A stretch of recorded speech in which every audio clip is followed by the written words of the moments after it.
everybody. This is Wendy Ponomarenko. I'm the art teacher and librarian at Temple Emanu-El, and I've been doing this long library project in which I've been recording a book a night and posting it up on the Torah School webpage to bring our library resources to our Temple families during this time when the public libraries are closed and our library is inaccessible. So yeah, this week I've been doing folklore, Jewish folklore, and as it turns out, a lot of our folklore doesn't necessarily originate with the Jewish population. Of course, there's interplays between the cultures and peoples that we interact with. And so, however, this particular story tonight, the folklore I'm doing tonight, is the story of the Golem, which is from Prague specifically. The Jewish population in Prague, in the Czech Republic, has been there for about 1,000 years. There's a synagogue there, the Old New Synagogue, Alte Neue Schule, that is actually the oldest synagogue in all of Europe. And the Jewish population there has this very well-known story about the Golem that was specifically created at a time to protect the Jewish people from their Christian neighbors who at the time were persecuting them over erroneous claims. So it being one of the most common folk tales in Ashkenazi Jewish culture, in Eastern European Jewish culture, we have lots and lots of versions of this particular folk tale. Just in the easy fiction section, we have this version. We also have this version. We have this version. We have 3 different versions just in the easy fiction section. If you go to other sections, this particular one this is talking about the synagogue, but this also mentions the Golem. And if you go to the adult section, it's all over in the folklore of that section too. Even in other sections other than folklore, the Golem gets referenced quite a bit. And even back in the juvenile section, if you just go to just the regular fiction section, which has the chapter books, we have at least 4 or 5 books that are chapter books that feature the Golem story. So having multiple versions of this story, I've chosen this particular one to read to you, which is Golem, the story and pictures by David Wisniewski. It's pretty short. And honestly, I picked it because I like the illustrations the best out of all the versions we have. So I hope you enjoy. Okay, this is Golem or Golem. The story and the illustrations are by David Wisniewski.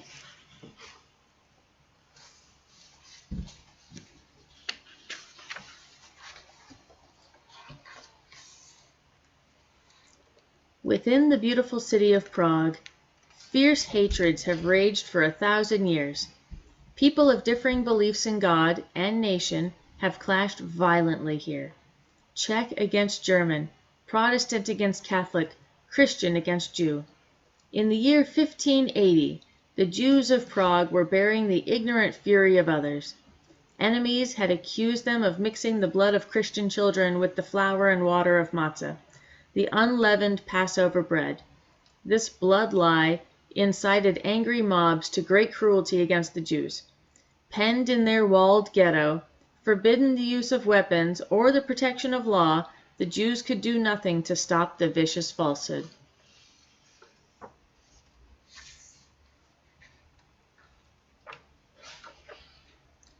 Judah Lo ben Bezalel, chief rabbi of Prague, knew that violence lay ahead. Deeply troubled, he entered his study to fast and pray for the deliverance of his people. He fell into a restless slumber and dreamed of fire and ruin. When all seemed lost, a hand of light appeared and wrote one glowing word upon the smoke and ashes. Golem. Rabbi Lo woke with a start. Golem was a giant of living clay, animated by Kabbalah, mystical teachings of untold power. Only the most righteous man, a tzaddik, could create and control such a creature. Was this the heavenly answer he sought? Rising from his desk, the rabbi peered into the night. Shouted curses and drunken threats hurled over the ghetto wall like stones. He decided it must be so.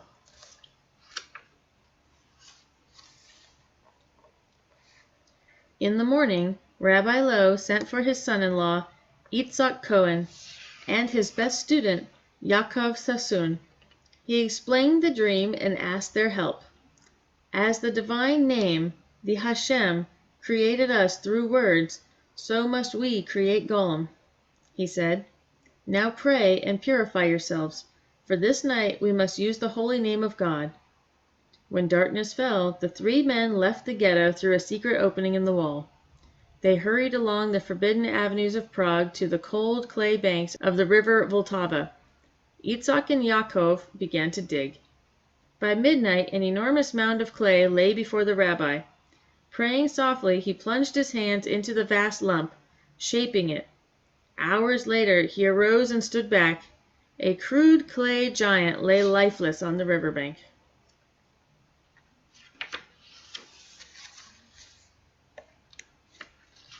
Raising his arms, Rabbi Lowe chanted Zerufim, mighty spells from Kabbalah. The words soared aloft and unleashed the power of life itself. As lightning strikes iron and flashes to earth, so the infinite energy of creation blazed through the rabbi into the coarse clay. Staggering, the rabbi lifted his arms higher and uttered the holy name. Howling wind and torrential rain lashed down. Writhing columns of steam shrieked from the figure. Yitzhak and Yaakov gripped each other in terror.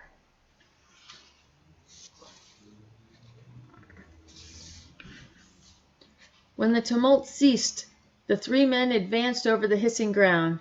There, wreathed in vapor, lay a giant man, complete and perfect.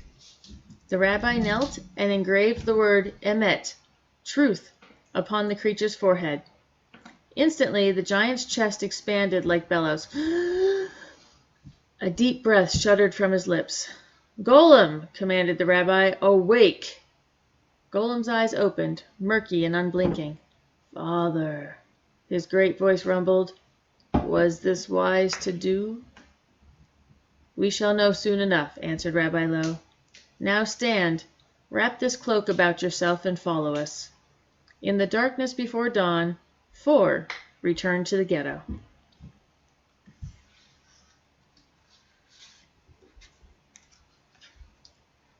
Rabbi Lowe led Golem to the attic above his study.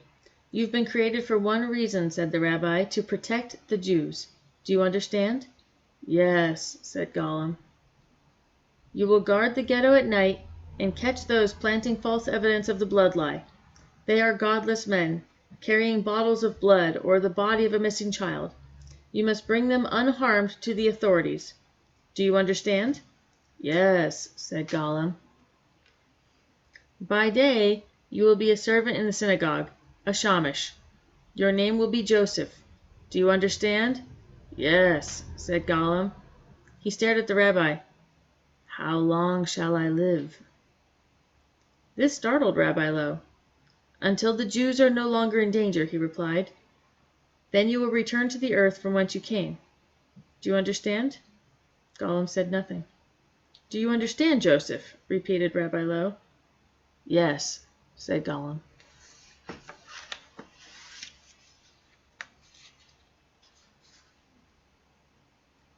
Golem's arrival shocked Rabbi Lowe's people, but the rabbi calmed them.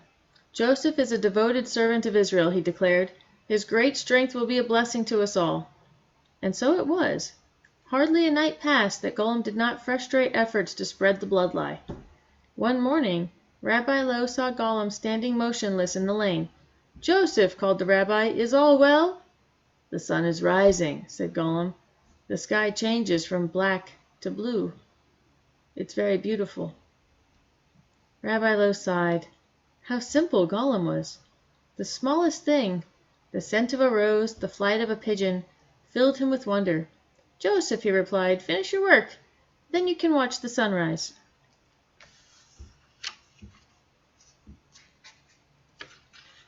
With the jail full of Golem's arrest, the thoughtful people of Prague began to see the blood lie for the slander it was.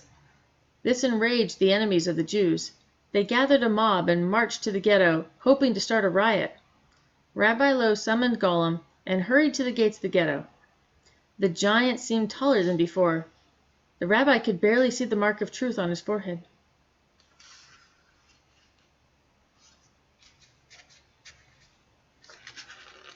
With a hail of bricks and curses, the mob arrived and stormed the gates.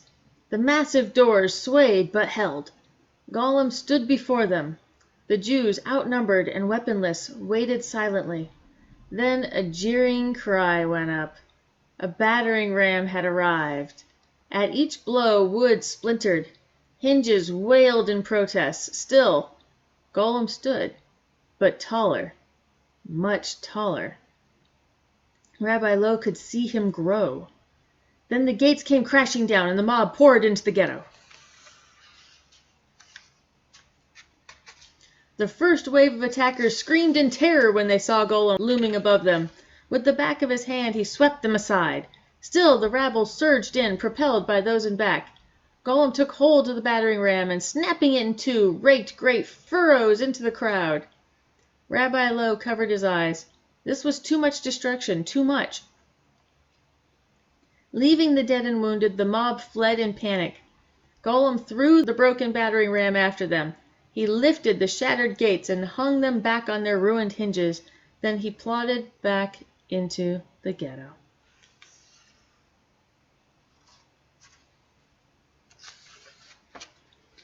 The next day, Rabbi Lowe was summoned to Prague Castle. "What will you do now?" demanded the emperor. "Will you conquer this city with your giant and enslave us all?" "Would a people who celebrate the end of their own slavery wish to inflict slavery on others?" replied the rabbi. "No. Golem was created to protect the Jews. He has no other purpose." "How long will the monster live?" asked the emperor. "Until the Jews are no longer in danger," answered Rabbi Lowe. "Then I guarantee the safety of your people," the emperor declared. "Destroy Golem." "It'll be done," said the rabbi. "But if we are threatened again, Golem will return, stronger than before."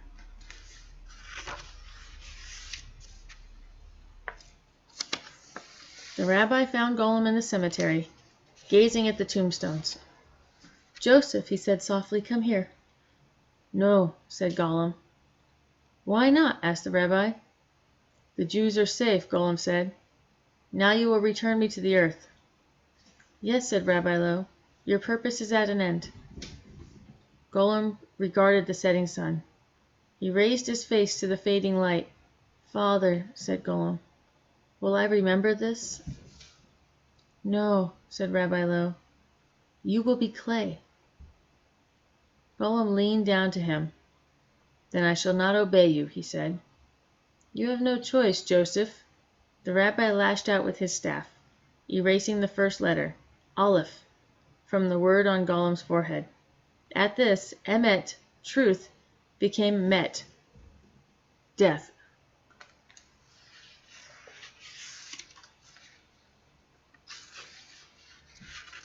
Golem staggered and fell to his knees. "Oh, Father," he pleaded, "do not do this to me." Even as he lifted his mighty hands, they were dissolving. "Please," Golem cried, "please let me live.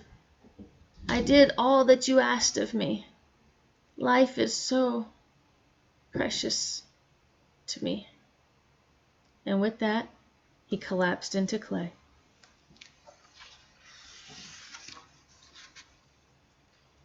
All that night, Yitzhak Cohen and Yaakov Sassoon wheeled barrows of clay into the synagogue.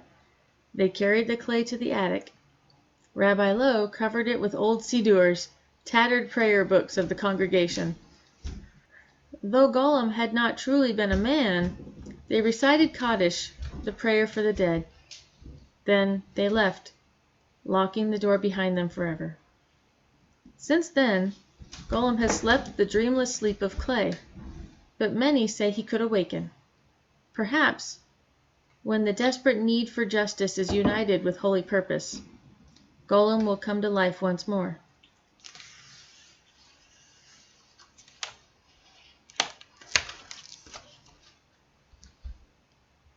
The end. If you ever get a chance to travel to Prague, the Jewish portion of town is pretty small, but it's wonderful to see. The synagogue is there, the synagogue that supposedly has the golem in it, and they do still say that there is a locked room up in the attic that nobody is allowed to open. That's a part of the tour. They have a really cool cemetery that's remarkable to see. It's incredibly tiny, and so people were kind of just stacked. And so gravestones have just lists of names on them, which is a really unusual feature in a cemetery. There's famous literature, figures of literature from there, and all kinds of legends. So yeah, if you ever get a chance to actually go to the places where some of these folk tales are from, Prague, especially having one of the longest set Jewish populations within its city, being over 1,000 years old, is an amazing place to go. Basically as Jewish tourism. And you get to see the history of our people. And within that history is all this wonderful folklore. Have a good night.